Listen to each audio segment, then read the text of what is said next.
Hello दोस्तों, कैसे हो आप सभी। आज मैं आपके लिए कहानी लेकर आई हूँ सुपर वुमेन। रेवती जी सोफे पर बैठी थी कि फ़ोन की घंटी बजी। उन्होंने अभी तक लैंडलाइन फ़ोन हटाया नहीं था। मोबाइल फ़ोन बस उनके बेटे राकेश के पास था। वह अपनी बहू को आवाज़ देती है, रितु रितु देख जरा किसका फ़ोन है। वह रसोई में आटा गूँथ रही थी, हाथ धोकर जल्दी से बाहर आती है। जैसे ही वह फ़ोन उठाती है, उधर से अपनी सहेली मीना की आवाज़ सुनकर खुश हो जाती है। अरे मीना, आज कैसे याद कर लिया। अरे यार, तेरे जीजा जी का ट्रांसफ़र तुम्हारे ही शहर में हो गया। 2 दिन पहले ही आए हैं, अभी सामान सेट कर रहे हैं। अब तो मिलना जुलना होता ही रहेगा। कुछ देर बाद करके फिर तो फ़ोन रख देती है। सासू माँ कहती है, किसका फ़ोन था।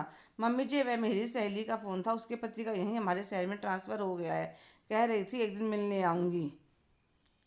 ठीक है, ठीक है।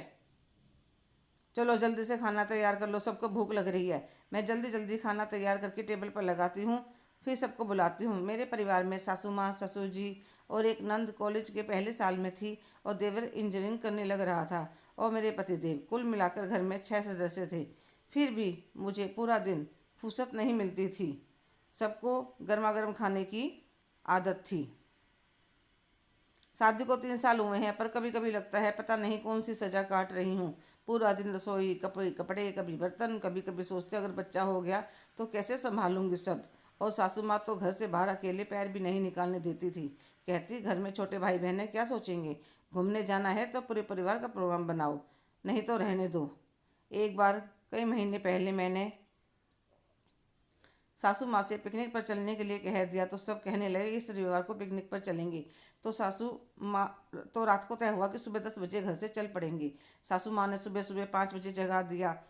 मैं अपने कमरे से बाहर आई। क्या हुआ मम्मी जी। अरे बहू, आज पिकनिक पर जाना है। मम्मी जी, 10 बजे जाना है तो क्या तभी सोकर उठेगी। बहू, बाहर बहुत खाना महंगा मिलता है। ऐसा कर सूखी आलू पूरी की सब्जी, चाय की थर्मस भर ले, एक मयूजक जग में ठंडा पानी भर लेना। जब पूरी निकाले थोड़े पापड़ भी तल लेना, कुछ फ्रूट्स भी रख लेना। सुबह नाश्ते के साथ सैंडविच बना लेना। घर से कुछ खा पी कर चलेंगे तो रास्ते में भूख नहीं लगेगी। बाहर खाना पीने की बोतल बहुत महंगा मिलता है। ऐसा करो, काम शुरू करने से पहले 2 कप चाय बना देना। चाय पीकर सासू माँ ससुर जी दोनों सो गए। सब 8 बजे उठे।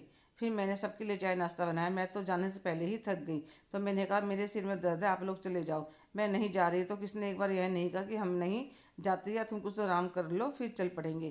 कहने लगे कोई बात नहीं, तुम घर पर आराम करो। अब नहीं जा रही है तो कपड़े धो लेना, सफाई कर लेना और रात के खाने की तैयारी कर लेना। और सारा सामान लेकर सब चले जाते। सच उस दिन तो उनके जाने के बाद 1 घंटे तक रोई। उसके बाद फिर कभी पिकनिक का प्रोग्राम नहीं बनाया।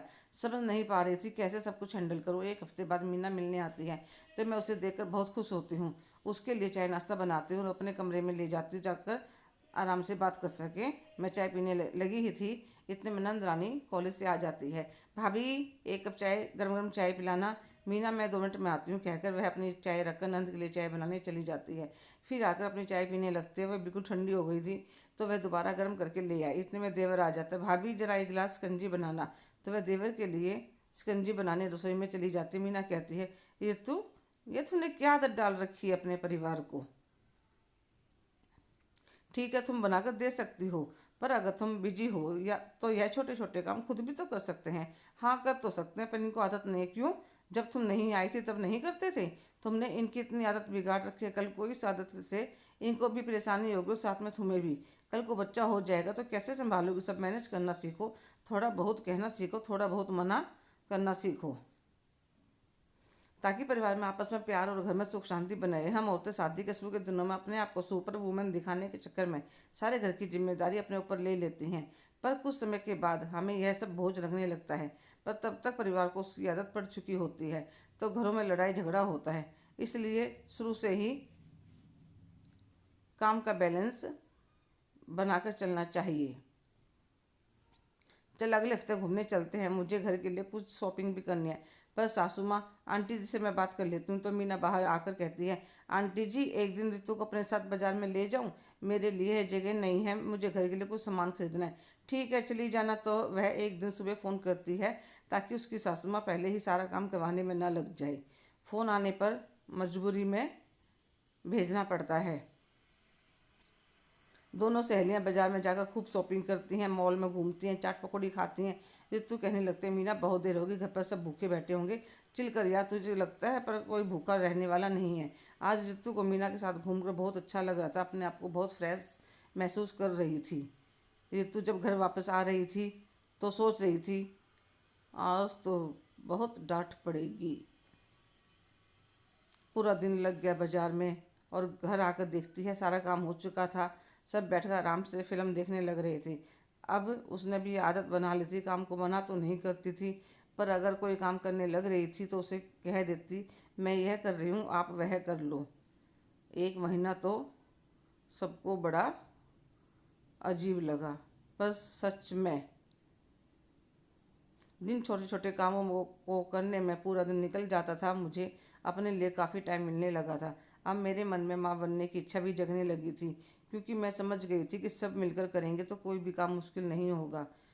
और मैं मीना को मिलकर धन्यवाद कहती हूँ तो हंसकर कहती है, ऐसे नहीं, गोलगप्पे खिलाने पड़ेंगे। तो दोनों सहेलियाँ हंसने लगती हैं।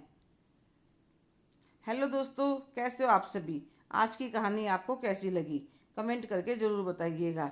अगर आप मेरे चैनल पर नए हैं तो लाइक, शेयर, सब्सक्राइब करना ना भूलें।